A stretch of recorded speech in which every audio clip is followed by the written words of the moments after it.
మనం ఒక విషయం క్రిస్టల్ క్లియర్గా ఉంటే Pawan Kalyan is the first person ఈ ప్రక్షాళన దీక్ష అనేది మొదలుపెట్టింది.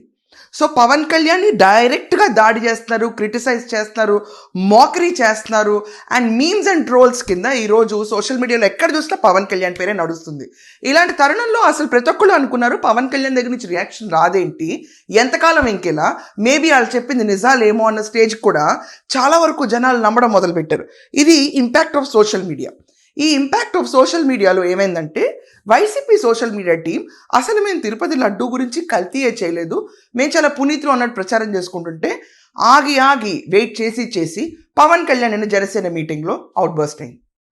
ఎంపీ ఉదయ్, టీ టైమ్ అన్న కంపెనీకి ఓనర్గా ఉన్న ఎంపీ ఉదయ్ ఇప్పుడు రైట్ నౌ జనసేన పార్టీలో ఆయన ఉన్నప్పుడు పవన్ కళ్యాణ్ గారు చాలా క్లియర్గా నీకు లండన్ వెళ్ళడానికి అయితే టైం ఉంది, నీ వ్యవహారాలు చూసుకోవడానికి అయితే టైం ఉంది, కానీ నా పైన వస్తున్న ఈ దాడిని ఎదుర్కొనే టైం మాత్రం నీకు లేదా, కనీసం స్పందన ఇవ్వడానికి కూడా నీకు లేదా, వాస్తవాలు జనాలు చెప్పడానికి కూడా లేదా అని చాలా గట్టి స్వరంలో వినిపించారు.